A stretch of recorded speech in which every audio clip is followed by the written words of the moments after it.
Mission free legal education द्वारा संचालित online classes में आप सभी का स्वागत है। हम सबके बीच आदरणीय डॉक्टर उत्तम द्विवेदी सर जुड़ चुके हैं। मैं उनका इस मंच के माध्यम से स्वागत करता हूं। साथ ही आदरणीय सर से आग्रह है कि क्लास का संचालन प्रारंभ करें। आदरणीय सर। धन्यवाद आपका। पिछले लेक्चर में नागरिकता के क्या क्या प्रोविजन है वो पढ़ा था आपने, भाग 2, आर्टिकल 5 से लेकर 11 तक। मैं एक बार समरी थोड़ा सा बता देता हूं ताकि रिकॉल हो जाए, एक हफ्ते का गैप हो चुका है। भारतीय संविधान में ये प्रावधान किया गया था कि अगर संविधान जब लागू होगा तो हम नागरिकता देने के लिए क्या क्या प्रोविजन एडॉप्ट करेंगे। आर्टिकल 5 कहता था कि जो व्यक्ति भारत में हैं उन्हें तो नागरिकता दी ही जाएगी, तो उनको नागरिकता दे दी जानी थी। आर्टिकल 6 कह रहा था कि ऐसे व्यक्ति जो पाकिस्तान में पहुंच गए थे विभाजन के बाद, अगर वो पाकिस्तान से, आवाज नहीं आ रही? आ रही है सर, आप कंटिन्यू करें। आ रही है सर, कंटिन्यू करें। अच्छा, तो जो व्यक्ति पाकिस्तान में थे, विभाजन के बाद पहुंच गए थे, मतलब भारत के उस हिस्से में पहुंच गए थे जहां पाकिस्तान को जो एरिया मिला था, अगर वहां के कोई व्यक्ति भारत आना चाहते थे तो उन्हें भी नागरिकता देनी थी, आर्टिकल 6 के तहत। आर्टिकल 7 कहता है कि कोई व्यक्ति यदि ऐसा था कि जो पहले भारत में था, फिर पाकिस्तान गया, लगा पाकिस्तान ज्यादा अच्छा है, फिर उसे फिर लगा कि भारत ज्यादा अच्छा है, तो पाकिस्तान से वो फिर भारत आ गया, उसे भी नागरिकता दे दी। फिर आर्टिकल 8 कहता है कि ऐसे लोग जो न भारत में थे न पाकिस्तान में, बल्कि अन्य किसी देश में थे, कनाडा में, ब्रिटेन में, अमेरिका में, कहीं भी थे, अगर वो भारत आना चाह रहे थे और वो भारत के थे ही, तो उन्हें भी नागरिकता देनी थी। फिर आर्टिकल 9 कहता है कि अगर आप भारत के नागरिक हो तो अन्य किसी देश के नागरिक नहीं। आर्टिकल 10 कहता था कि अगर एक बार नागरिकता आपको दे दी जाएगी तो दोबारा आपकी नागरिकता जल्दी छीनी नहीं जाएगी, अर्थात नागरिकता की एक तरह से गारंटी देता था आर्टिकल 10। आर्टिकल 11 कहता था कि अगर भविष्य में कोई प्रश्न उपस्थित होगा कि किसे नागरिकता देनी है या किसी की नागरिकता छीननी है, तो इससे संबंधित कानून पार्लियामेंट बनाएगा, और संसद ने आर्टिकल 11 में जो उसे शक्ति दी गई थी संविधान द्वारा, उसी शक्ति का उपयोग करते हुए 1955 में 1955 में सिटीजनशिप एक्ट बना दिया। उस एक्ट में, वो एक्ट भी अपन ने पढ़ लिया था, उस एक्ट में नागरिकता देने के 5 तरीके बताए गए थे।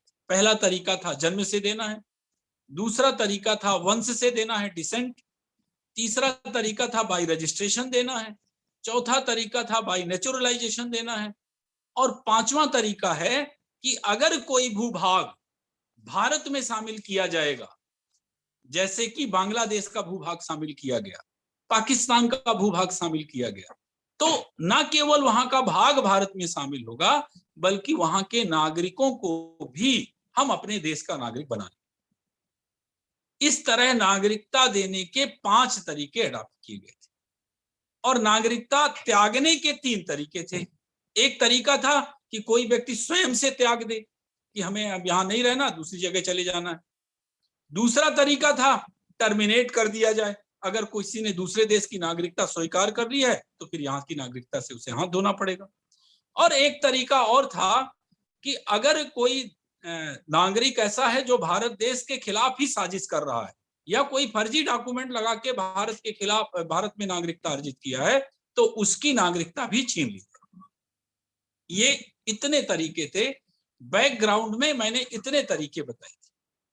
आज हमें समझना है कि वर्तमान में जो ये सीएए का विवाद चल रहा है, वर्तमान में जो एनआरसी का विवाद चल रहा है, वर्तमान में जो नेशनल पॉपुलेशन रजिस्टर का विवाद चल रहा है, ये विवाद आखिर क्या है, इसकी जड़ क्या?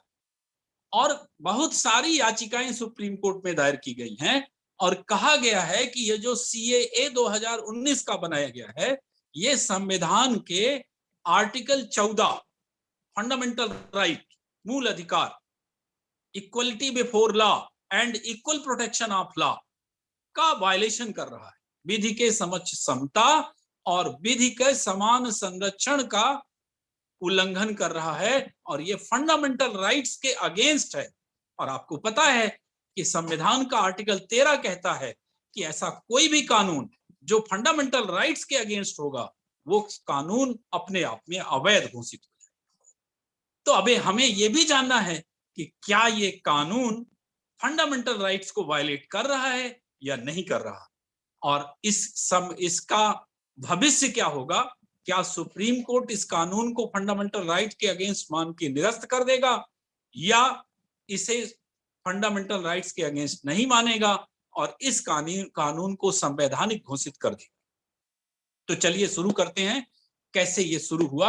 आप इसको केवल कहानी नहीं मानिएगा, बहुत सारी चीजें आपकी क्लियर होंगी, और जब तक बेस नहीं बताया जाएगा तब तक ये विवाद की मूल जड़ क्या है वो आपको नहीं समझ में आएगी।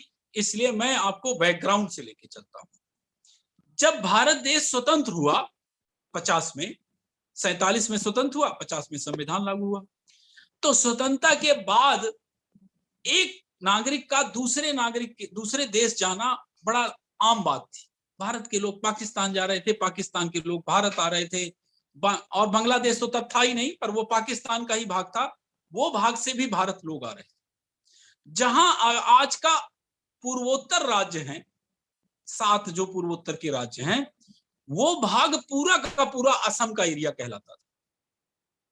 तो जो असम से लगा हुआ आज का बांग्लादेश है और तब का वो पाकिस्तान था, वहां से असम में आना जाना बहुत ही आसान काम। पूर्वोत्तर का जो भाग है वो ट्राइबल का एरिया है, ज्यादातर वो जनजाति एरिया है। और आप अगर अपने कल्चर को थोड़ा जानते हो या ट्राइबल के बारे में थोड़ा जानते हो, तो जितने भी ट्राइबल्स हैं जहां भी रह रहे हैं, उनका अपना अलग ही कल्चर होता है, अलग ही उनकी संस्कृति होती है, और वो अपनी संस्कृति को संरक्षण के लिए बहुत संजीदा भी होती है। वो अपनी संस्कृति नष्ट ना हो इसके लिए अगर उन्हें अपने प्राण भी गंवाने पड़े तो उन्हें कोई संकोच नहीं होता। अब क्या हुआ कि स्वतंत्रता के बाद बांग्लादेश वाले एरिया में जब भी कोई प्रॉब्लम हो, जैसे पाकिस्तान ने क्या किया कि उर्दू को वहां की राष्ट्रभाषा बना दिया, जबकि जो बांग्लादेश वाला एरिया था पाकिस्तान का, तब वो पूर्वी पाकिस्तान कहलाता था, वहां की भाषा थी बांग्ला, क्योंकि वो पश्चिम बंगाल का ही एक भाग था।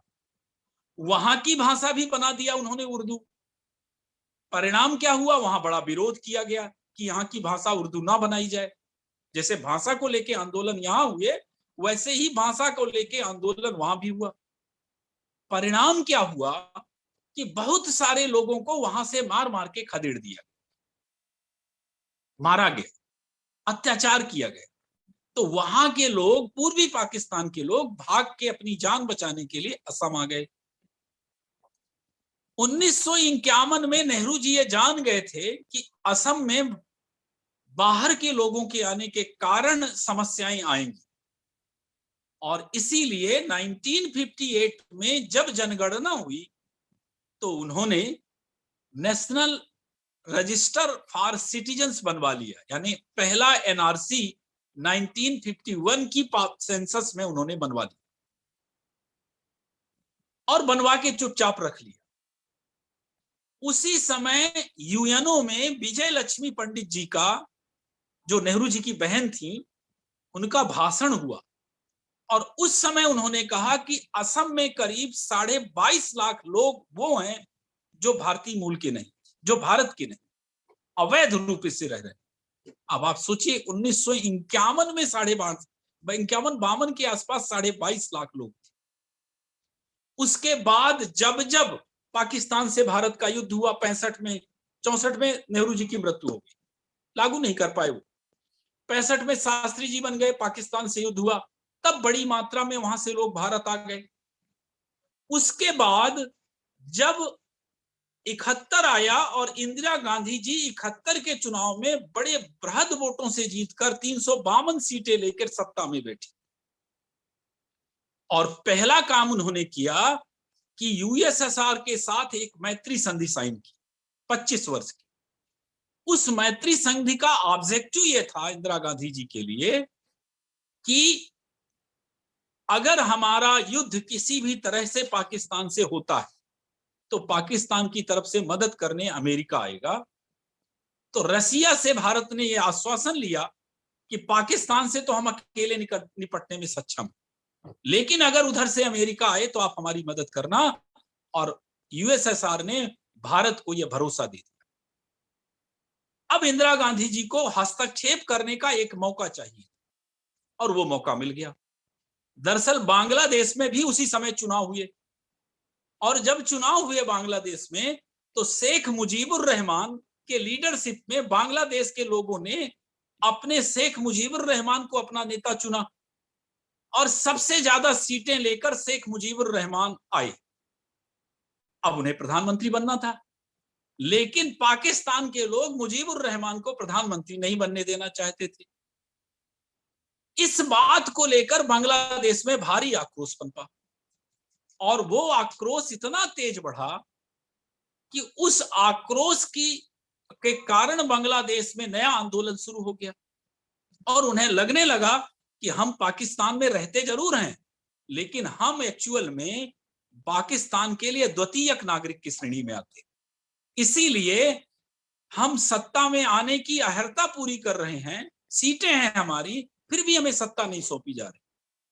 और वहां जब हिंसा बढ़ गई तो इंदिरा जी ने हस्तक्षेप किया और इंदिरा जी के हस्तक्षेप के कारण पहली बार वहां बांग्लादेश अलग राष्ट्र बन गया। लेकिन जब ये युद्ध हो रहा था तो बांग्लादेश से जान बचाने के लिए ढेर सारी खेप भारत में इंटर कर गई और असम के लोगों की समस्याएं और बढ़ गई।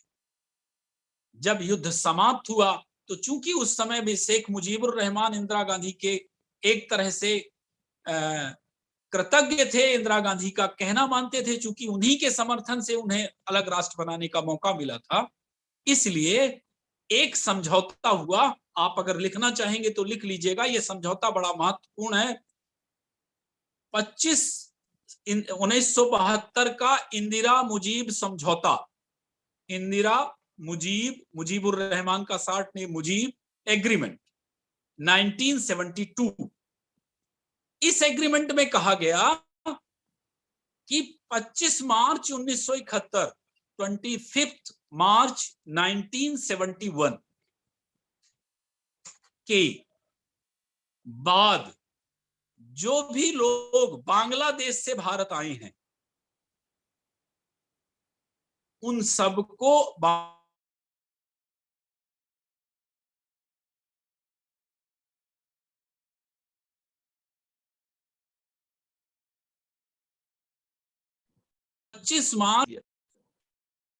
25 मार्च 71 की, ये डेट ध्यान रखिए। अब क्या हुआ, इंदिरा गांधी इसे इंप्लीमेंट कर पाती, उस योजना में लगी ही थी कि इंदिरा गांधी की अपनी स्थिति खराब हो गई, इमरजेंसी लगाना पड़ा। इमरजेंसी लगाने के बाद आक्रोश इतना पनपा कि इंदिरा गांधी जी की सत्ता चली गई, इंदिरा गांधी जी हट गई और जनता पार्टी की सरकार आ गई। मोरारजी देसाई यहां के पीएम बन गए। उसी समय असम में भी जनता पार्टी की ही सरकार बन गई और असम के एक सांसद का निधन हो गया, हीरालाल जी उनका नाम था। और वहां जहां से जो वो लड़े थे चुनाव, वहां फिर चुनाव होना था। तो जब वोटर लिस्ट वहां की देखी गई तो कहा गया कि यहां की वोटर लिस्ट जो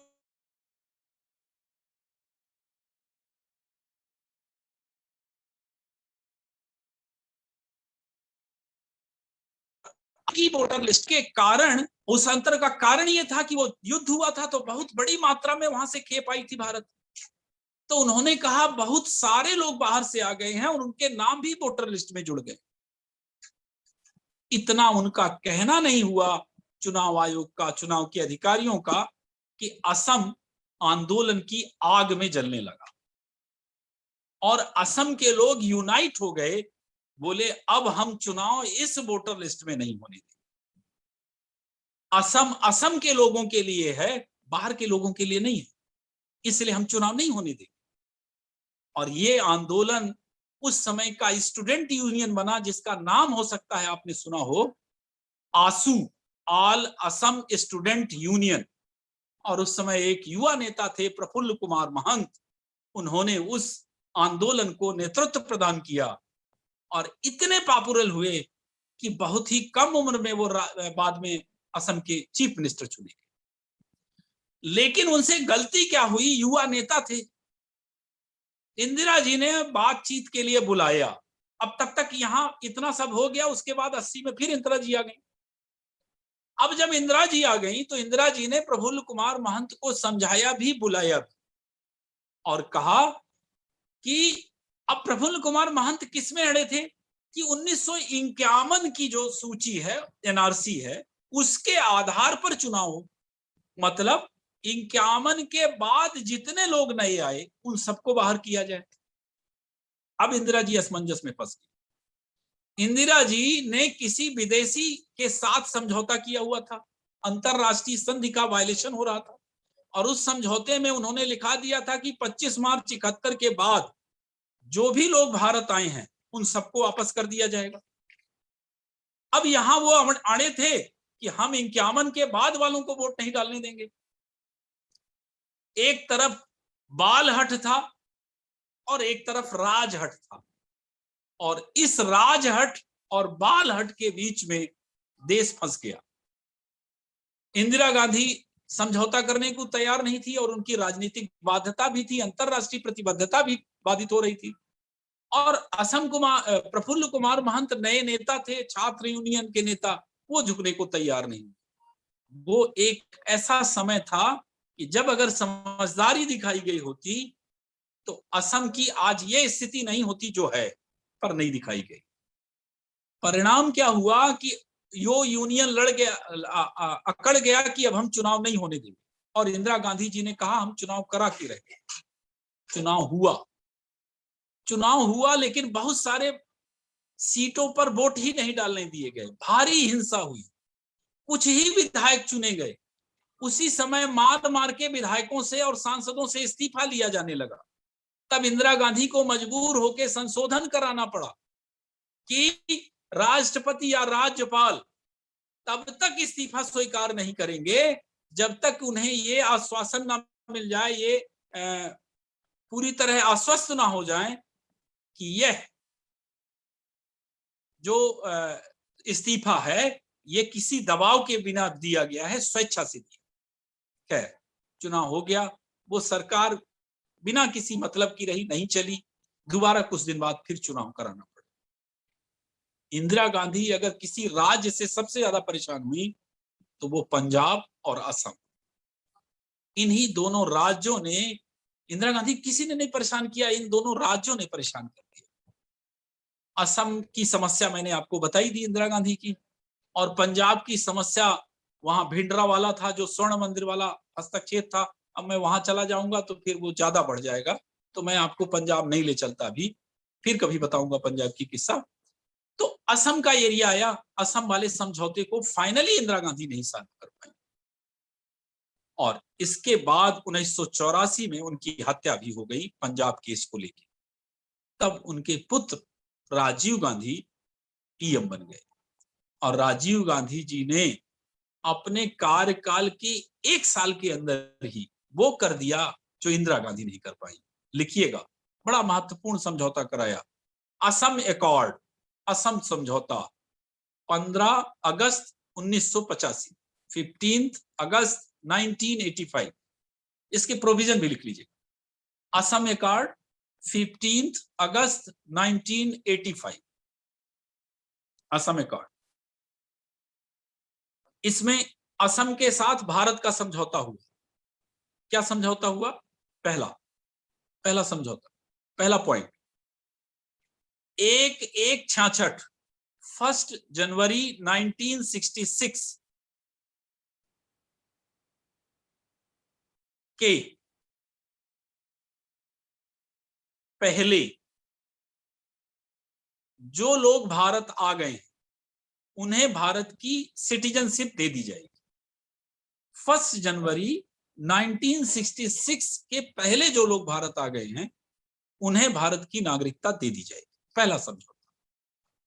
दूसरा समझौता, 25 मार्च 71 के बाद जो लोग आए, वो 25 मार्च 71 वही इंदिरा मुजीब समझौता वाली डेट। 25 मार्च 1971 के बाद फिर 25 मार्च 1971 के बाद जो भी लोग भारत आए हैं उन्हें सबको वापस बांग्लादेश भेज दिया। दूसरा समझौता, दूसरा पॉइंट। तीसरा पॉइंट, 66 से 71 के बीच में जो आए, 66 टू 71 के बीच में जो लोग आए हैं उन्हें नागरिकता तो नहीं दी जाएगी, वोटर लिस्ट में नाम भी उनका नहीं जुड़ेगा, लेकिन उन्हें भारत में रहने की छूट दे दी जाएगी 10 साल।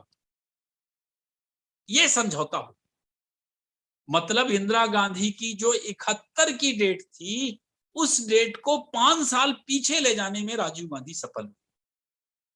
लेकिन इसको इंप्लीमेंट कर पाते राजीव गांधी कि एक आफत आ गई दूसरी। आप सबको पता है कि कांग्रेस पार्टी का वोट बैंक मुस्लिम, आज से नहीं हमेशा से। एक केस आ गया 1986 में, साहिबानो प्रकरण। साहिबानो एक महिला थी जो अपने पति से गुजारा भत्ता के लिए केस लड़ रही थी और सुप्रीम कोर्ट ने उसके पक्ष में फैसला दे दिया, शरीयत के अगेंस्ट जाके और पक्ष में फैसला दे दिया और कहा कि उनके पति उन्हें गुजारा भत्ता दी। अब राजीव गांधी के सलाहकारों ने कहा कि आपसे मुस्लिम एक तो असम अकॉर्ड के कारण नाराज है, 71 के बाद वालों को भेजना था, आपने उसको 66 तक कर दिया। एक तो मुस्लिम समाज पहले से ही नाराज है। अब अगर ये साहिबानों का प्रकरण भी आप लागू कर देंगे तो आपका वोट बैंक समाप्त हो जाएगा मुस्लिमों के बीच। राजीव गांधी डर गए और पहला काम तो कर दिया कि इस साहिबानों प्रकरण को ही पलट दिया, और दूसरा काम कर दिया कि उस 66 वाले समझौते को पेंडिंग पड़ा रहने दिया, उस पर कोई एक्शन नहीं। और फिर बाद में उनकी मृत्यु ही हो गई। तो उनकी मृत्यु हो गई और उनकी मृत्यु होने के बाद इसी बीच में आपको एक चीज और बता देता हूं, CAA 1985 आ गया। लिखना चाहेंगे तो लिख लीजिए, CAA 1985 मतलब जो सिटीजनशिप एक्ट बना था उसमें संशोधन हो गया, सिटीजनशिप अमेंडमेंट एक्ट हो गया 1985। और उसमें असम अकॉर्ड जो हुआ था 15 अगस्त 1985 वाला, उसके महत्वपूर्ण प्रोविजन शामिल कर दिए गए CAA। बाकी कोई चेंज नहीं हुआ, वो महत्वपूर्ण प्रोविजन उसमें शामिल कर। फिर 86 में फिर संशोधन हुआ और उसमें यह शर्त जोड़ दी गई। पहले यह कहा गया था कि माता या पिता में से कोई एक भारतीय होगा, जिस बच्चे का जन्म हुआ है उसके माता या पिता में से कोई एक भारतीय होगा। अब दोनों को भारतीय करना अनिवार्य बना दिया। अब उसके बाद साहिबानों का प्रकरण बता दिया इंदिरा गांधी, उसके बाद राजीव गांधी जी की भी हत्या हो गई 91 तक आते आते। और उसके बाद नागरिकता को लेकर बीच में कुछ भी नहीं हुआ, एज इट इज पड़ा रहा नागरिकता का पेंड। और इसलिए पड़ा रहा कि नागरिकता के मामले में ज्यादा हलचल तभी मची जब बीजेपी सत्ता में है, क्योंकि कांग्रेस का बहुत इंटरेस्ट का फील्ड नहीं था, तो कांग्रेस ने बहुत किया नहीं कुछ। इसके बाद नई घटना क्या हुई कि एक छोटा सा संशोधन 1992 में भी हुआ, तो CAA 1992 लिख लीजिएगा, बस जान लीजिए कि संशोधन हुआ, बाकी आप लिखे हुए हैं वहां। CAA 1992।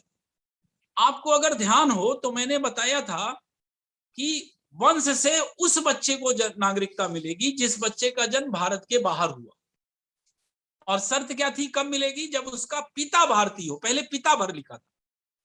अब 1992 में महिला आयोग गठित हो गया था, तो महिला आयोग ने कहा कि भाई पिता है अगर भारतीय तो आप बच्चे को नागरिकता दे दोगे, तो महिलाओं के साथ अन्याय क्यों किया जा रहा है। तो फिर उसमें क्लास जोड़ा गया कि पिता भारतीय हो या माता भारतीय हो और उस बच्चे का जन्म भारत के बाहर हुआ हो तो उस बच्चे को भी भारत की नागरिकता दे दी जाए। मतलब पिता के साथ साथ माता को भी जोड़ दिया। अब उसके बाद अटल बिहारी वाजपेयी जी की सरकार आ गई और अटल बिहारी वाजपेयी जी ने 2003 में फिर संशोधन कर दिया सीएए।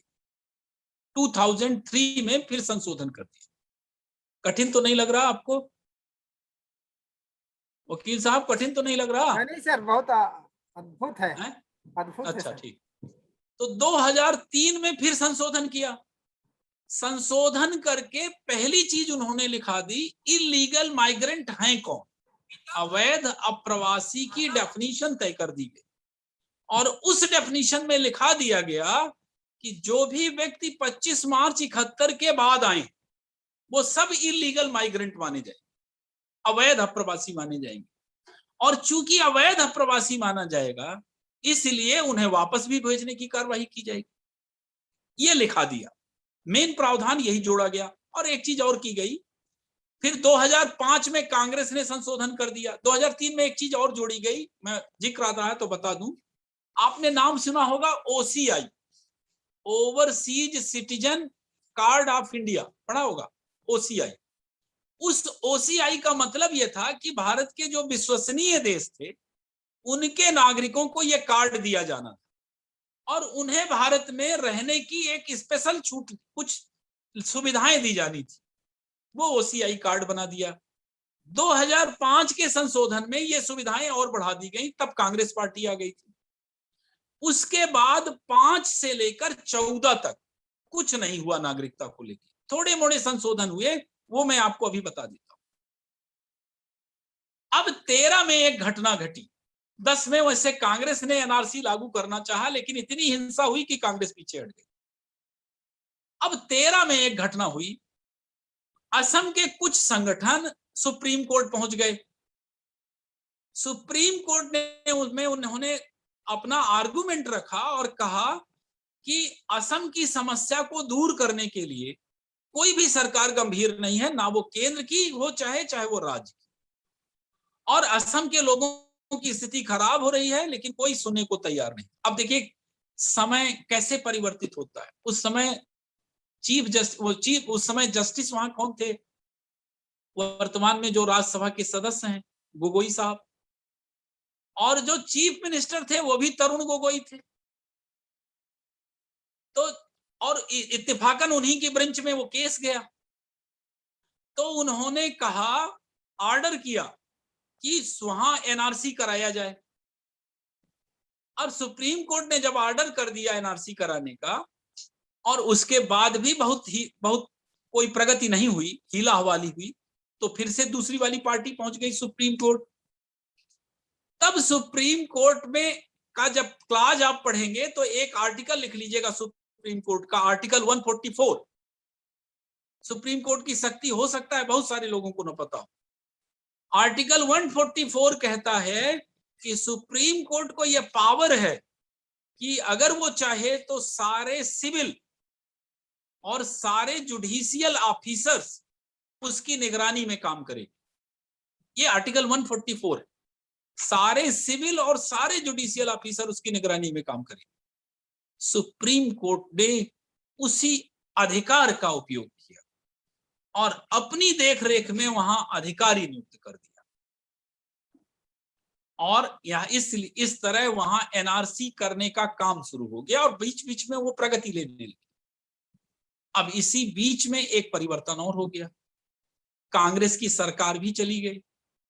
अब सरकार आ गई बीजेपी की, और बीजेपी के चुनावी एजेंडे में ही था कि हम एनआरसी कराएंगे और जो इलीगल माइग्रेंट मिलेंगे उन्हें भारत से बाहर कर देंगे।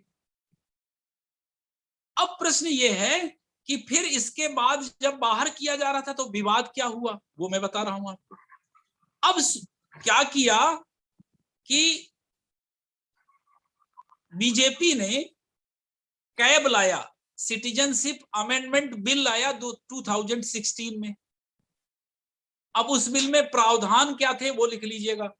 चाहे यहां लिख लीजिए चाहे आगे लिख लीजिए, यही लिख लीजिए ज्यादा अच्छा।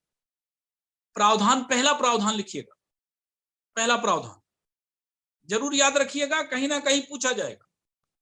प्रावधान ये था कि 3 देश, 3 कंट्रीज, कंट्री कौन कौन सी? पाकिस्तान, बांग्लादेश, अफगानिस्तान से 6 धर्म, 6 रिलीजन्स, 3 देश कौन कौन से? अफगानिस्तान, पाकिस्तान, बांग्लादेश। 6 धर्म कौन कौन से? हिंदू, सिख, बौद्ध, जैन, पारसी और ईसाई। 6 धर्म के लोग यदि 31 दिसंबर 2014, 31 दिसंबर 2014 के पहले भारत आए हैं, वो अवैध अप्रवासी नहीं माने जाएंगे, इलीगल माइग्रेंट्स नहीं माने जाएंगे। मैंने आपको बताया अभी इसके पहले इलीगल माइग्रेंट कौन थे? जो 25 मार्च 71 के बाद आए। अब क्या लिखा दिया गया कि बाकी तो सब अवैध अप्रवासी 25 मार्च 71 के बाद आए जाएंगे, बाद वाले ही माने जाएंगे। लेकिन अपवाद क्या लिखा दिया? अगर 3 देश से आए हैं, अफगानिस्तान, पाकिस्तान और बांग्लादेश, और 6 धर्म के हैं, हिंदू, सिख, ईसाई, बौद्ध, जैन और पारसी, इन 6 धर्म के लोग हैं, और कब तक आ गए हैं? 31 दिसंबर 2014 तक भारत आ गए, तो वो इलीगल माइग्रेंट की डेफिनेशन में नहीं आएंगे, अर्थात वो अवैध अप्रवासी नहीं मानेंगे। और दूसरा क्लाज और लिखा कि अवैध अप्रवासी तो नहीं ही होंगे, इन्हें हम नागरिकता भी देंगे, सिटीजनशिप भी देंगे, नागरिकता देंगे। अब जैसे ही ये बिल आया कि जिनका वोट बैंक मुस्लिम है, उन सारे लोगों ने इसका विरोध करना शुरू कर दिया। और एक चीज जो अधिकांश लोगों को समझ में नहीं आई, वो ये कि पूर्वोत्तर में बड़ा तेज विरोध हुआ। इस पूर्वोत्तर के राज हिंसा में झुलस गए, भारी तेज हिंसा हुई पूर्वोत्तर। अब प्रश्न ये उठता है कि पूर्वोत्तर में हिंसा क्यों हो रही थी? तो पूर्वोत्तर में हिंसा इसलिए हो रही थी क्योंकि पूर्वोत्तर के लोग केवल मुस्लिम को नहीं निकालना चाह रहे थे असम से या पूर्वोत्तर से, वो तो चाहे 25 मार्च 71 के बाद चाहे जो आया हो, हिंदू आया हो चाहे मुस्लिम आया हो, वो असम में नहीं रहेगा। तो वो 25 मार्च 71 के बाद कहां तक का कर दिया वैलिडेशन? 31 दिसंबर 2014 तक के लिए लोगों को कह दिया कि वो अवैध नहीं माने जाएंगे। तो उन्हें लगा 29 और 14, 43 साल में जितने लोग हिंदू धर्म के आए हैं वो सब असम में अब रहेंगे ही, मुस्लिम वाले भर निकलेंगे। और ज्यादातर तो हिंदू ही आए थे, बहुत सारे हिंदू भी आए थे। क्यों आए थे? अच्छा, एक चीज और लिखाई थी, क्यों आए हैं वो? रिलीजियस परसिक्यूशन के कारण, धार्मिक उत्पीड़न के कारण जो आए, और ये सब धार्मिक उत्पीड़न के कारण आए थे। तो वहां असम में भारी तेज विरोध हुआ, भारी हिंसा हुई। लेकिन अच्छा ये हुआ कि राज्यसभा से ये बिल पास ही नहीं, और पिछली सरकार का कार्यकाल समाप्त हो गया। अब 2019 में फिर से बीजेपी आ गई। तो जब फिर से बीजेपी आ गई तो इस बार बीजेपी ने फिर से वो बिल लाया, लेकिन इस बार उसमें चेंज कर। तो अब लिखिएगा CAA 2019, इसके प्रावधान लिखिएगा तभी आपको समझ में आए। लिखें CAA 2019। अब वो कैब नहीं रह गया, सिटीजनशिप अमेंडमेंट बिल नहीं रह गया, अब वो पेश करके पास हो गया तो वो बन गया सिटीजनशिप अमेंडमेंट एक्ट 2019। उसमें पहला क्लाज लिखा, इलीगल माइग्रेंट में, अवैध प्रवासी में वो शामिल नहीं होंगे जो 3 देशों से, बांग्लादेश, पाकिस्तान और अफगानिस्तान से 6 धर्म के, जो ऊपर बता चुका। डेट कौन सी है? 31 दिसंबर 2014। के पहले धार्मिक उत्पीड़न की वजह से आए, रिलीजियस परसिक्यूशन के कारण आए, वो अवैध अप्रवासी नहीं मानी जाए। दूसरी चीज उसमें कहा गया कि उन्हें हम अवैध तो नहीं ही मानेंगे, साथ में नागरिकता भी देंगे, सिटीजनशिप देंगे, और नागरिकता उन्हें भारत में आने की तारीख से ही दे देंगे, जिस तारीख को आए हैं उसी तारीख को दे देंगे नागरिकता। और अब देखिए, इतने प्रावधान तो पुराने वाले में भी थे, तो फिर नया क्या किया गया? तो नए के लिए आप दो चीजें जान लीजिएगा। आपने संविधान की एक अनुसूची पढ़ी होगी, 6th शेड्यूल, जो नहीं पढ़े हैं वो लिखते जाएंगे। 6ठी अनुसूची, 6th शेड्यूल में एक आर्टिकल आता है 244, तो आर्टिकल लिखे 244, और 6th शेड्यूल कहां लागू है? तो 4 राज्यों में, असम, मेघालय, मिजोरम और त्रिपुरा, इन 4 राज्यों के ट्राइबल एरियाज में लागू। तो 6ठी अनुसूची असम, मेघालय, मिजोरम, त्रिपुरा के ट्राइबल एरियाज में सीएए का ये प्रावधान लागू नहीं होगा, ये लिखा दिया।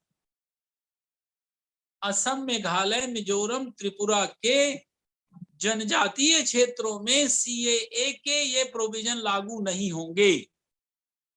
तो जब ये लिखा दिया तो इन 4 राज्यों में जो विरोध हो रहा था कि अब हमारे यहाँ 2014 तक के लोगों को नागरिक बना दिया जाएगा, वो विरोध समाप्त हो गया। फिर अभी बाकी के राज्य बचे थे, असम, मेघालय, मिजोरम, त्रिपुरा के अलावा बाकी के बचे थे। नागालैंड बचा था, मणिपुर बचा था, तो वहां अभी समस्या का समाधान करना। तो फिर एक प्रावधान और किया गया, आप लोगों ने शायद पढ़ा हो, एक कॉन्सेप्ट होता है इनर लाइन परमिट, जिसे नहीं मालूम होगा वो लिख लेगा। ये सारे क्वेश्चन है, कहीं ना कहीं पूछे जाएंगे आपसे, ऐसा मत सोचिए कि सिटीजनशिप भर पढ़ रहे हैं आप। Inner line permit, inner line permit अंग्रेजों के समय में 1873 में एक एक्ट पास हुआ था, Bengal eastern frontier regulation act, Bengal eastern frontier regulation act 1873। उसमें यह प्रावधान कर दिया गया था कि ऐसे व्यक्ति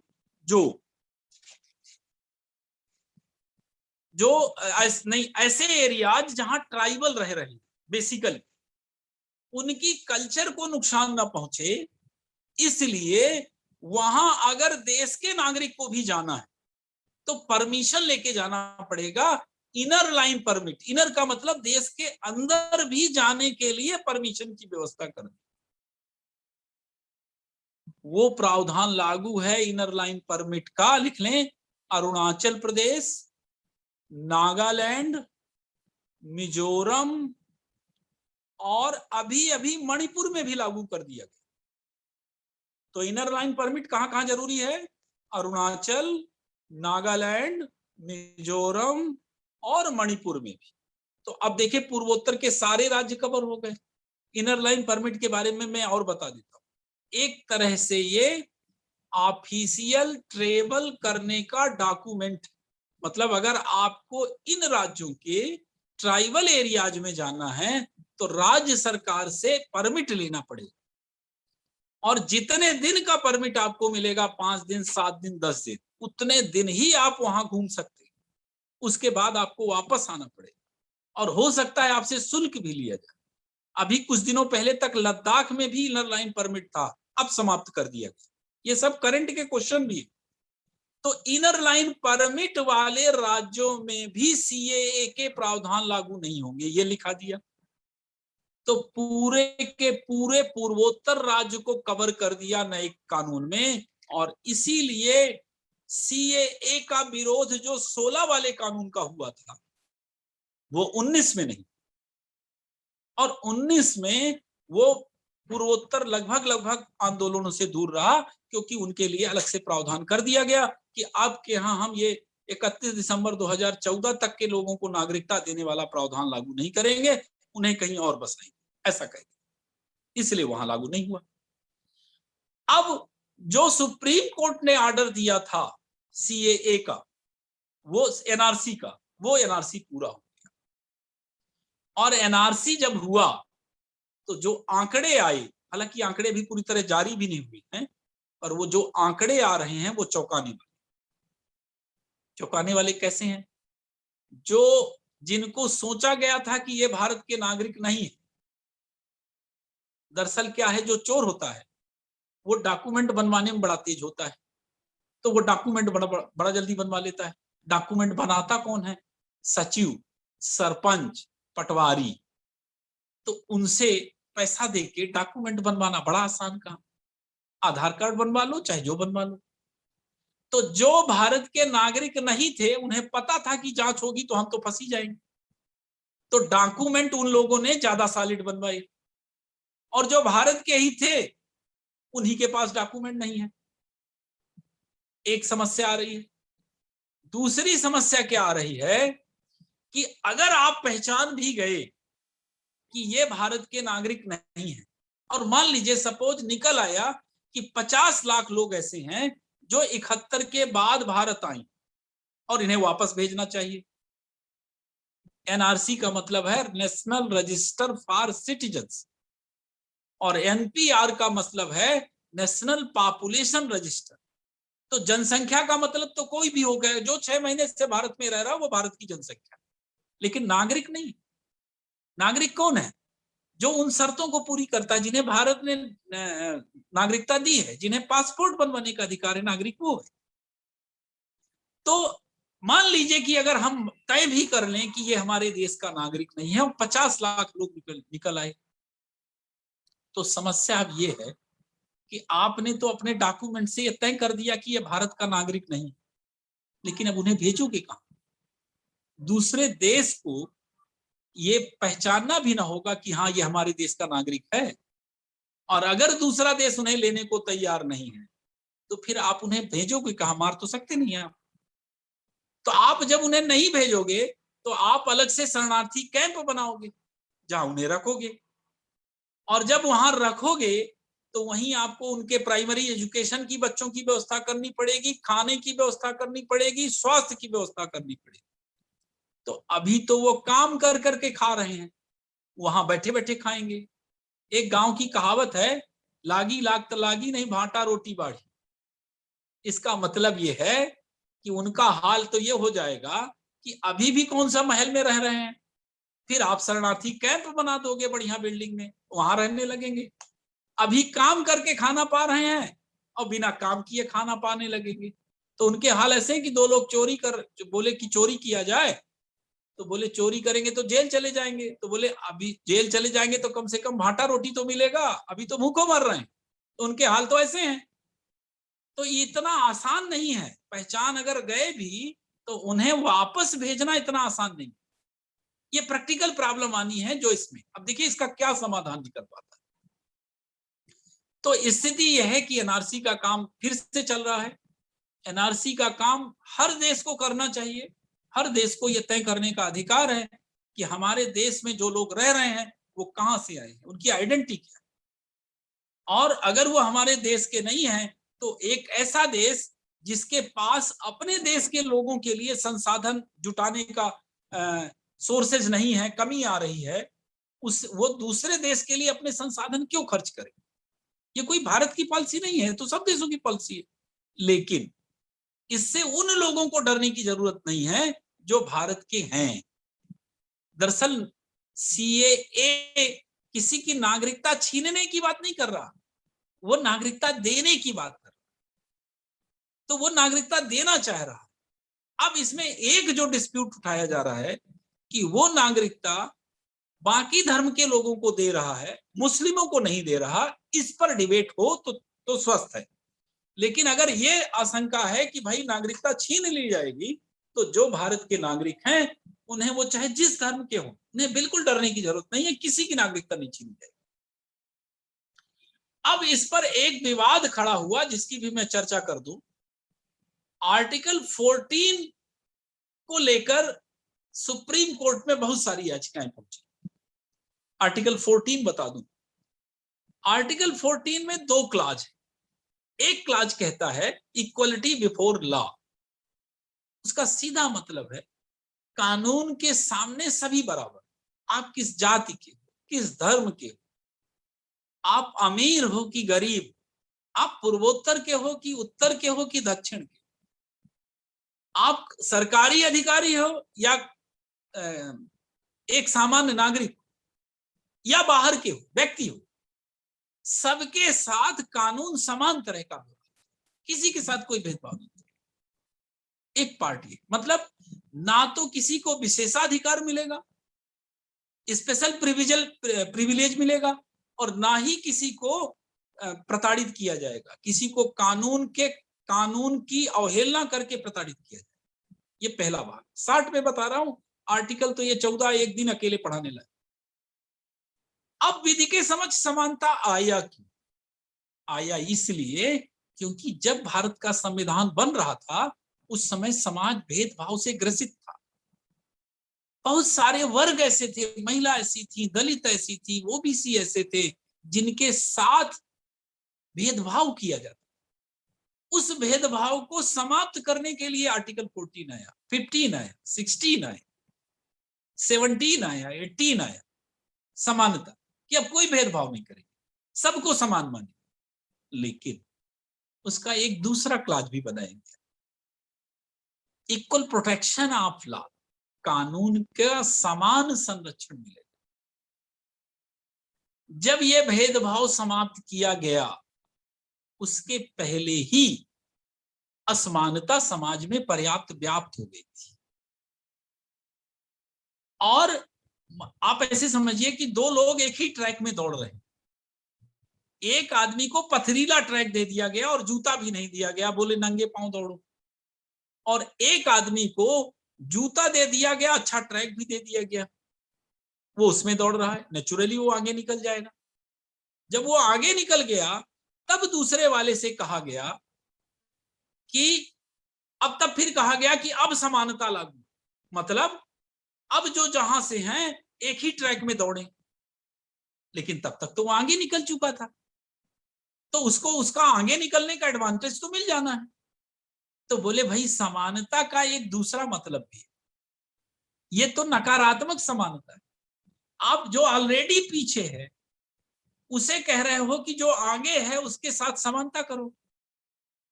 तो बोले समानता का पॉजिटिव अर्थ ये है कि पहले उसे आपके बराबरी में आ जाने, जिसके साथ भेदभाव तो वो बराबरी में आ जाए और फिर उसके साथ बराबर की रेस हो।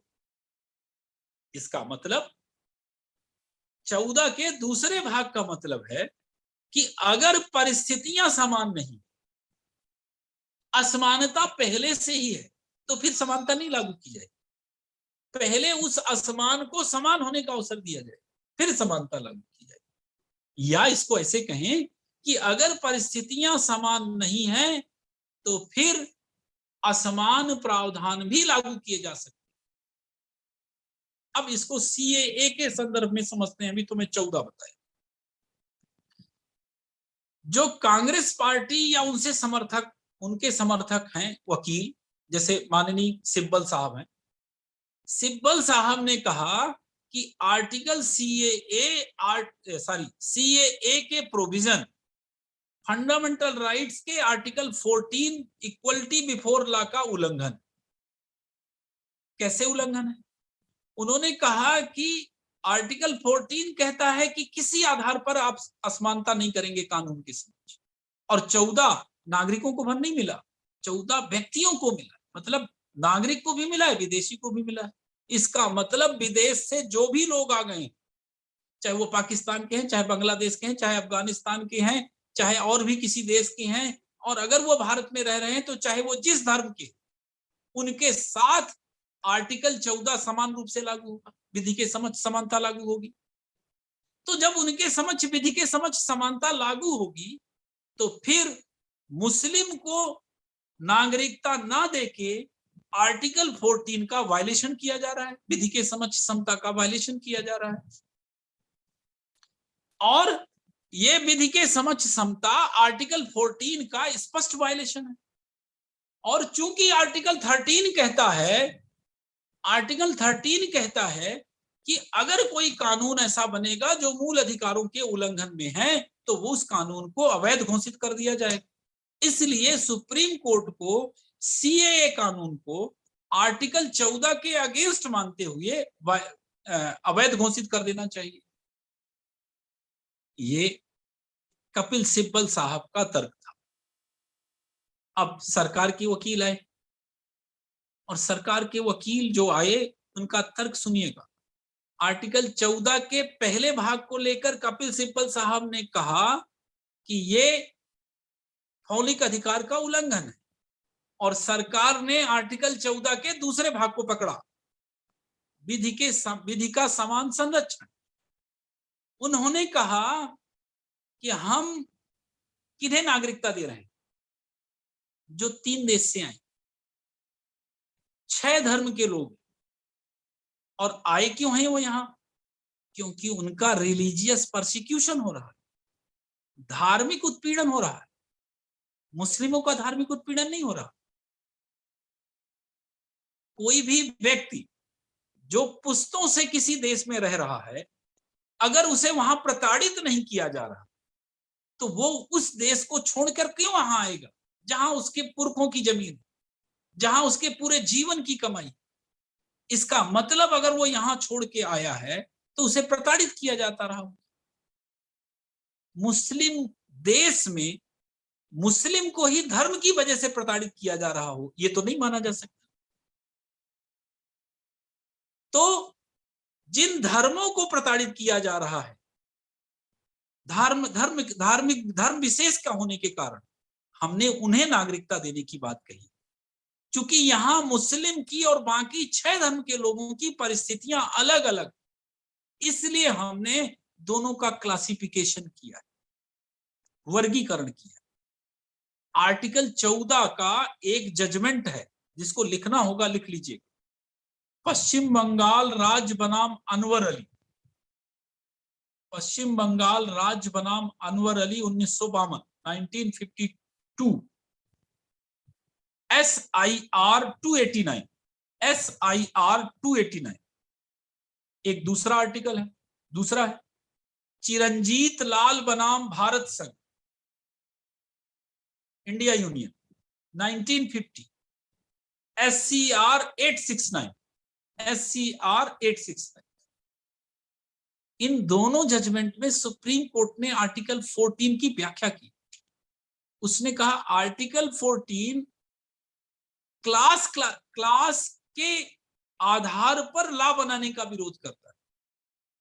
क्लास के आधार पर, क्लास का मतलब होता है वर्ग। अमीर के लिए अलग कानून, गरीब के लिए अलग कानून नहीं हो सकता।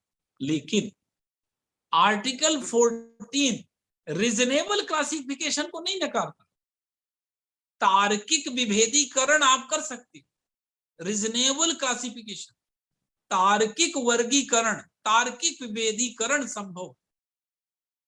यहां जो सरकार जो किया है गवर्नमेंट ने, वो सुप्रीम कोर्ट की इसी गाइडलाइन के अनुसार किया है। हमने तार्किक विभेदीकरण किया है। हमने उन्हें नागरिकता देने की बात कही है जिन्हें धर्म के प्रताड़ना के कारण वहां नहीं रहने दिया जा रहा। चूंकि मुस्लिम इस विभेदीकरण में आ ही नहीं रहे हैं, उनके साथ धार्मिक उत्पीड़न हो ही नहीं रहा है, तो यहाँ परिस्थितियां मुस्लिम की अलग हैं और इनकी अलग है। अगर हम ऐसा करते कि हम केवल हिंदू को नागरिकता देते, ईसाई को नहीं देते, पारसी को नहीं देते, तो फिर हम एक ही परिस्थिति के लोगों के साथ विभेद करते और वो आर्टिकल 14 का विभेद होता, वायलेशन होता। हम ऐसा नहीं कर रहे हैं, इसका मतलब हम आर्टिकल 14 का वायलेशन नहीं कर रहे। ये सरकार का तर्क है। अब फैसला सुप्रीम कोर्ट को देना है। मेरी जितनी अपनी समझ है, तो मुझे ये लगता है कि सुप्रीम कोर्ट सरकार का पक्ष लेगी और ये कानून वैलिड घोषित होगा, अर्थात इस कानून को मौलिक अधिकार का उल्लंघन नहीं माना जाएगा। इसके अलावा एक बात और भी, वो व्यक्ति जो भारत के नागरिक ही नहीं,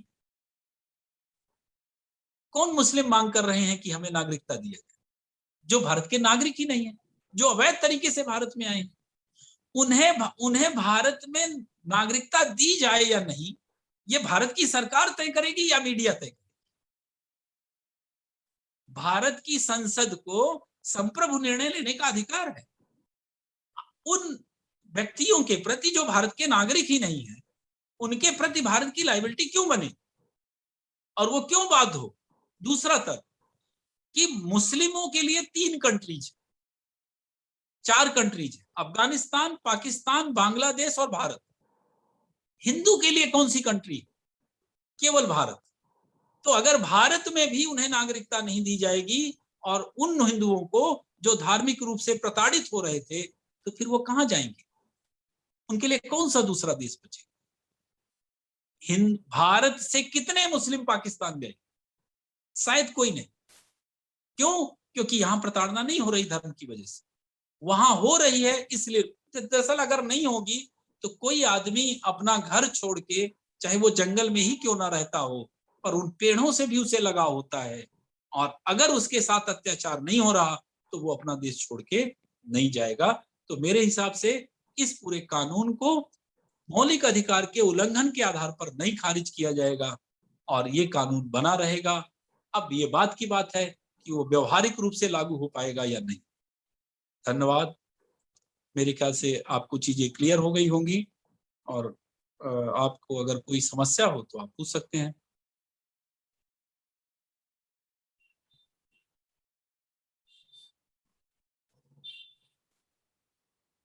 धन्यवाद सर आपका। सुघर सिंह जाटव साहब, जाटव जी आप प्रश्न करें। सर नमस्कार जी सर, मेरा एक असम समझौते का था, तीसरा पॉइंट छूट गया सर। अरे ये पॉइंट तो आप वीडियो में देख के लिख लिया करिए ना। आपको कोई चीजें मत कॉन्सेप्चुअल पूछा क्वेश्चन करिए, हो तो वो पूछिए, ये मत कॉन्सेप्चुअल पूछिए, क्वेश्चन सारी हो वो चीजें पूछिए। ऑनलाइन है अब। ऑनलाइन है, ऑनलाइन से देख के लीजिए। कॉन्सेप्ट कोई नहीं समझ में आया हो वो पूछिए, कोई चीज लिखने में छूट गई है वो लिख लीजिए। वो आप देख लीजिए, नेट पे देखिए, यूट्यूब में लगा है, सब चीजें हैं अब। ठीक है। इस तरह का किसी का प्रश्न हो तो कृपया ना करें, कॉन्सेप्ट पूछें, बाकी चीजें यूट्यूब से आप देख सकते हैं। गोपाल मालवी जी। जी सर नमस्ते। मेरा एक क्वेश्चन है सर, आर्टिकल 144, हाँ, इस आर्टिकल के अंतर्गत सर जो राष्ट्रपति ने वो परामर्शदात्री का जो है वो, अरे वो 143 में है भाई, बेयर एक्ट देखो। जी जी 144 है कि नहीं, वो 143 है परामर्श। जी सिविल और 144 जुडिशियल मैंने बोला। अथॉरिटीज काम करेंगी सुप्रीम कोर्ट जी के अंडर पे, ऐसा है। जी जी जी जी ओ रोशनी जी आप प्रश्न करें। रोशनी जी।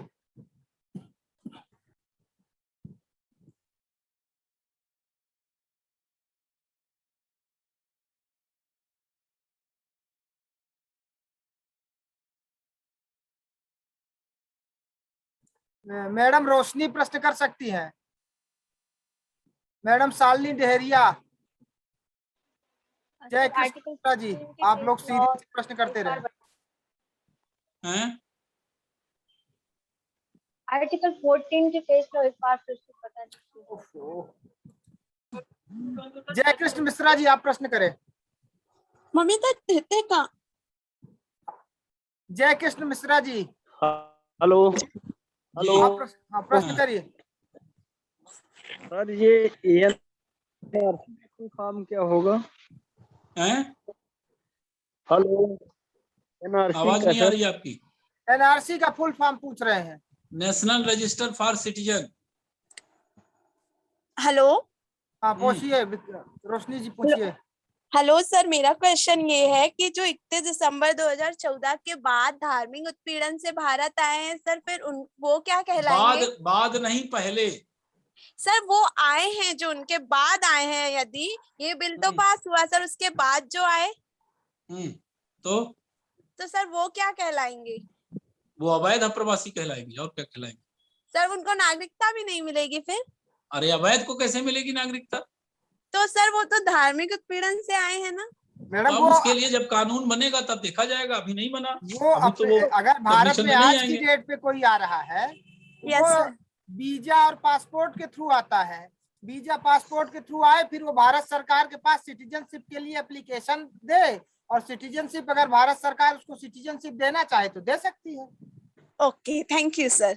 इस वो तो कानून में उसके लिए कोई प्रावधान नहीं। हाँ, इस कानून में प्रावधान नहीं, ये तो बल्क में एक प्रकार से कर दिया गया कि जो भी आए हैं सबको मान्यता दे दी जाती है। इसके Okay, पहले thank भी वो you. प्रोविजन था सिटीजनशिप का, उसके तहत वो अप्लाई करके और ले सकते थे। विकास Okay, गुप्ता जी, आप प्रश्न करें।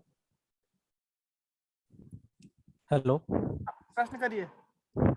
सर, लास्ट टाइम मैंने मतलब लास्ट सैटरडे मैंने ये क्वेश्चन किया था कि अक्षय कुमार जी ने कनाडा की नागरिकता ले ली है। आपने बोला था कि सर नहीं ली है, तो उसके लिए सर मैंने गूगल पे सर्च भी किया और उसमें ये मिला सर कि उन्होंने कनाडा की नागरिकता ले ली है सर 2013 में। उसके बाद से वो इंडिया रह रहे हैं, तो वो किस आधार पे रह रहे हैं सर? क्या वो वीजा लेके रह रहे हैं? गूगल में कहाँ लिखा है? सर मैंने जो है कि ऑनलाइन गूगल पे सर्च किया तो विकिपीडिया पे नहीं ही तो पाया गूगल मैंने। में विकिपीडिया को आप ऑथेंटिक मानते हैं? आप लिख दो विकिपीडिया में। वो तो सर सही है, बट उसमें 2-3 जगह सर मिला था। अच्छा मैंने ठीक फिर- है, उनके पास नहीं, देखिए कनाडा की- अगर मिला है आपको ठीक है और जी। अगर ये सही होगा जी तो फिर वो भारत के नागरिक नहीं होंगे। सर, भारत के नागरिक नहीं है, मैं तो मान भी लिया कि भारत के हाँ, तो नागरिक नहीं, वीजा लेकिन वो लिया इतने होगा भाई, दिन तो से- फिर वीजा से रह रहा होगा। आप काहे तो परेशान सर है? वीजा दिया वीजा होगा। वीजा सर कितने सालों का, 10-10 साल का वीजा अरे, मिल जाता है। अरे OCI कार्ड जिसको जारी हो जाता है Yes, वो sir, जिंदगी भर रह सकता है यहाँ, जिंदगी भर कोई रहे। अवधि नहीं है। कैसे पढ़े हो आप? OCC कार्ड जारी होता है, कोई Okay. अवधि नहीं है। भैया वो 200-400 करोड़ रुपया टैक्स देता है। दो OCC कार्ड जो जारी होता है उसमें कभी भी आइए, कभी भी जाइए, कितने दिन भी रहिए, कोई बाउंडेशन नहीं। Okay sir. तो सर वो जैसे इंडिया के नागरिक तो मान लीजिए नहीं है, तो फिर उसके बाद टैक्स किस हिसाब से देंगे? यार हिंदुस्तान में कमाएगा तो टैक्स नहीं देगा।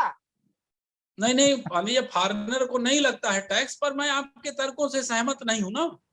अब आप बता रहे हैं तो मैं मान रहा हूं, नहीं नहीं सर, पर अगर वो हो गया है तो फिर वो भारत का नागरिक नहीं रहेगा। इसको लेके आप कहीं तक कंफ्यूज हैं? नहीं सर, अगर आप भारत में व्यवसाय कर रहे हैं और भारत से अर्निंग कर रहे हैं तो आपको टैक्स देना पड़ेगा भारत में।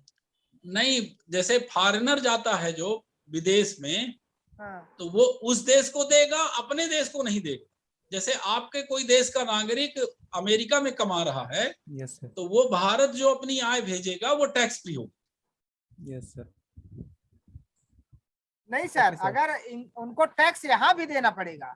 नहीं, यहाँ तो नहीं, मैं अपने देश की बात कर रहा हूँ। कनाडा में हो सकता है उसको ना लगता, अगर हाँ, इनकी टिप्पणी सही है तो।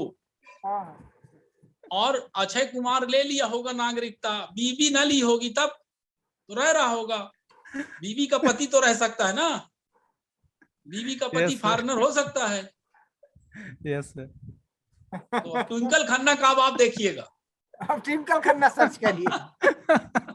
Okay sir, okay sir. Reena Tiwari madam, आप प्रश्न करें। हाँ सर, मेरे 3 प्रश्न हैं। फर्स्ट ये कि सर ये इनर लाइन क्या होता है? अभी बताया तो क्या सुना आपने? हाँ सर, वो थोड़ा बीच में मिस हो गया था, बस वो 4 राज्य के नेम नोट कर पाई थी बस। हाँ, इसके उन आगे- 4 राज्यों में जाने के लिए आपको परमिशन लेनी पड़ेगी, तब जा पाएगी राज्य Okay. सरकार से। ठीक है। और सर ये जो आपने केस बताया था एक चिरंजीत लाल, किसी भी हाँ। केस को रिपीट नहीं करेंगे यहाँ पे, आप लोग यूट्यूब अब में सर्च आप करके जो है यूट्यूब में देखिए, वही चीज नहीं रिपीट करेंगे। वो रिपीट नहीं यूट्यूब किया में जाएगा। बताया लिखा हुआ है, कॉन्सेप्ट छूट पूछिए। गया है, अब यूट्यूब में मैं वही देखिए। लेक्चर दोबारा नहीं रिपीट करूंगा। यूट्यूब में पढ़ा हुआ है, यूट्यूब में आप देखिए, कोई शब्द छूट गया है वहां से देखिए, सुब्रत शर्मा कॉन्सेप्ट की जी चर्चा करिए। कॉन्सेप्ट पूछिए। सुब्रत शर्मा जी, सुब्रत शर्मा। हेलो। हाँ, प्रश्न करें अपना। हाँ सर, मेरा क्वेश्चन ये है, यदि इसे हम भावनात्मक रूप से देखें तो सर ये सत्य लगता है, लेकिन यदि हम इसे आर्थिक तौर पर देखें तो इसमें आगे चल के परिणामों को नहीं भुगतना पड़ेगा क्या? क्या आगे चल के ये संसाधन हमारे पास सीमित हैं, हाँ तो इन संसाधनों का ये दोहन करेंगे तो ये हमारे लिए दिक्कत पैदा होगी ना आगे हाँ चल के? होगी ना। पर आपके देश के बहुत सारे लोग तो कह रहे हैं कि अभी जो बाकी छूट गए हैं उनको भी दो, वो तो रोहिंग्या को भी मांग रहे हैं। दरअसल उनसे अगर ये पूछा जाए कि आपके घर में कोई जो आपके घर का सदस्य नहीं है, वो अगर रहने आए तो आप रहने देंगे कि नहीं, तो उसके पास नहीं है जवाब। लेकिन वोट बैंक की राजनीति कुछ भी कराए पड़ी, सही है आपका क्वेश्चन। भाई पहले जो यहाँ के नागरिक हैं उन्हें तो संसाधन दे लो, फिर दूसरे की ख्याल करना। अमन जी आप प्रश्न करें। अमन,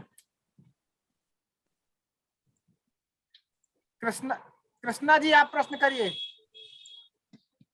कृष्णा जी आप प्रश्न करें। मैडम प्रतिमा पांडे आप प्रश्न करिए। Madam Pratima Pandey. Hello hello. हाँ प्रश्न करें अपना। सर ओसीसी का पूरा फॉर्म क्या है? Overseas citizen card. Over citizen card. Overseas citizen card. Overseas, अरे ये तो आप गूगल में डालेंगे फुल फॉर्म सबका मिल जाएगा। उसमें सुविधाएं मिलती हैं, आपको बार बार वीजा लेने की जरूरत नहीं है, आपको ड्यूरेशन फिक्स है, आप यहाँ वोट डालने का अधिकार नहीं मिलेगा, नौकरी करने का अधिकार नहीं मिलेगा, किसी महत्वपूर्ण पद में बैठने का अधिकार नहीं मिलेगा, बाकी भारत में रहने का अधिकार मिल जाएगा। इंदिरा सोलंकी मैडम, इंदिरा सोलंकी। सर मेरा क्वेश्चन ये है कि जो अभी कुछ समय पहले की बात है कि जो हमारे पड़ोसी देश है वहां से बहुत सारे लोग आ रहे थे और उन्हें सिटीजनशिप देने की बात की जा रही थी सर। तो जो हमारे देश में जो संसाधन है सर, वो हमारे प्रॉपर जो सिटीजन है उन्हें तो मिल नहीं पा रहे सर, और उन्हें भी देने की बात की थी सर इसमें क्या हो पाएगा सर? उसके लिए सरकार कुछ कर पाएगी क्या? सरकार कर तो रही, कह तो रही कि उन्हें नहीं देंगे, हिंदुओं को छोड़ के बाकी को। वो भी 14 के पहले वाले हिंदुओं को देंगे, बाकी को नहीं देंगे। तो सर उस समय तो यही बोला जा रहा था कि नहीं देंगे इनको, वो ये सर उन्हें उनके देश में परेशान किया जा रहा है। सिख आए हैं उनकी चर्चा कर रहे हैं मैडम। अब उनको कहाँ दे रहे हैं नागरिकता? अब तो वो ये CAA 2019 के अनुसार उनको तो मिलेगा नहीं, क्योंकि वो 31 दिसंबर 2014 के बाद तभी तो दूतावास के बाहर तभी तो प्रदर्शन हो रहा था, क्योंकि उन्हें पता है कि जो नया CAA है उसके तहत हमको नागरिकता नहीं मिलेगी। आप देखो क्या होता है कि जब आप मानवाधिकार, जैसे मैं अगले सैटरडे को आपको मानवाधिकार की क्लास दूंगा, सैटरडे या किसी और दिन, ह्यूमन राइट्स एक्ट की क्लास दूंगा। सैटरडे कॉन्स्टिट्यूशन बांध न करिए, बात न करिए। तो ह्यूमन राइट्स एक्ट की क्लास लूंगा तो बताऊंगा कि ह्यूमन राइट्स क्या है। तो जब आप ह्यूमन राइट्स पढ़ेंगे तब आपको लगेगा कि ये किया जाना चाहिए। दरअसल मानव का जो स्वभाव है ना, बड़ा, जब आप अपने हित के बारे में सोचिए तो आपको लगेगा कि नहीं दिया जाना चाहिए। लेकिन जब आप एक छोटे बच्चे को भूख से बिलखते देखेंगे, वो बरसात में कीचड़ में पड़ा देखेंगे, उसके माँ बाप को उसकी तरस पे रोते देखेंगे, और मानवाधिकार का अगर थोड़ा सा भाग भी आपके अंदर उसको देखेंगे, तो फिर आपका मन भी दया से भर जाए। और जिस इंसान में दया का भाव नहीं है वो इंसान ही नहीं। इसीलिए मुझे आश्चर्य होता है कि कैसे अफगानिस्तान में एक मुस्लिम दूसरे मुस्लिम को इतनी बेरहमी से मार सकता है, या कहीं जहां कहीं हिंदू भी मार रहा है। कैसे इंसान हो कि आपके अंदर इंसान के लिए भावनाएं ही नहीं। तो ये एक बड़ा बेहद डिबेट का चर्चा है। बहुत सारे राष्ट्र परेशान भी हो रहे हैं, लेकिन सारे राष्ट्रों ने मानवाधिकारों को बढ़ावा देने की चर्चा की है। अब अगर उस मुद्दे से सोचो तो फिर इन्हें मारना नहीं चाहिए, आपको भगाना नहीं चाहिए। अब वो जाएं शर्मा जी। सर मेरा एक क्वेश्चन और है सर। मेरे बेयर एक्ट में सर विधि के समक्ष समता है और ये विधि के समान संरक्षण, सर ये वाला दूसरा वाला क्लॉज नहीं है। अरे ऐसा हो ही नहीं सकता भाई, ठीक से पढ़िए। आपका बेयर एक्ट कहीं अलग से बन के थोड़ी आया। सर इसलिए अरे संभव ही नहीं है। वो बेयर एक्ट है ना होगा, फिर आपका कोई छोटी मोटी कुंजी खरीद ली होगी किसी चूतिया की लिखी। नहीं बेयर एक्ट हो ही नहीं। वो संविधान की देखिए मूल कॉपी है। मूल कॉपी में ऐसा संभव नहीं है कि आप वाले बेयर एक्ट में ये है, मेरे वाले। ये तो ऐसा हो गया कि आप वाले में टीबी में भारत जीता कि नहीं जीता, हमारी वाली टीबी में तो जीत गया। ये तो ऐसा वाला हो गया आपका तर्क। इक्वलिटी बिफोर लॉ और इक्वल प्रोटेक्शन आप हो ही नहीं सकता कि ना हो। सर उसमें और दो अलग अलग कॉन्सेप्ट हैं, एक ब्रिटेन से लिया गया है, एक अमेरिका से लिया गया। विमल दत्त शर्मा जी, सर 2 क्वेश्चन और है। 2-3 थैंक यू सर। मेरा एक छोटा सा क्वेश्चन है सर, ये commissioner for refugee human rights high commissioner for refugee जो बना हुआ है, ये इसका और हमारे जैसे इंटरनेशनल ट्रीटीज होती हैं, जैसे भारत उसका मेंबर नहीं है, इसलिए भारत उसे मानने के लिए बाध्य नहीं। अच्छा जी सर, बस ठीक है। जी सर। एडवोकेट सुनील। सर छोटा मुंह बड़ी बात जी। एक निवेदन था सर, एक्चुअली क्या मैं तो आपकी क्लास लेता ही हूँ, मेरी धर्मपत्नी जी भी आपकी क्लास कंटिन्यू लेती हैं जी। और उनका ये कहना है कि सर की क्लास कब होगी तो वो सब काम काज छोड़ के बिल्कुल शनिवार को बैठ जाती हैं। और आज उनके है ना पूरा इतिहास उन्होंने समझा है और सब कुछ कंटिन्यू, और आज उनका ऐसा कहना है कि सर को एक बार केबीसी में जाना चाहिए। केबीसी में नंबर आए तब ना, मैंने आज तक कभी फोन नहीं लगाया और मैं ऐसा मानता हूँ, सुन लीजिए मेरी बात, मेरा ऐसा मानना है कि आप लोगों का स्नेह केबीसी में बैठने से ज्यादा बड़ा। दरअसल अब आपने चर्चा कर दी है तो मैं कुछ और बता दूं, हो सकता है कि मेरा व्यू गलत हो। दरअसल अमिताभ बच्चन के साथ बैठने को लोग उपलब्धि मानते, मैं नहीं मानता। मैं उस सैनिक के साथ बैठने को उपलब्धि मानता हूं जो हमारे राष्ट्र की सुरक्षा में लगा। मैं उस साइंटिस्ट के सामने झुकने को अपना सौभाग्य मानूंगा जिसने कोरोना की दवा बनाई।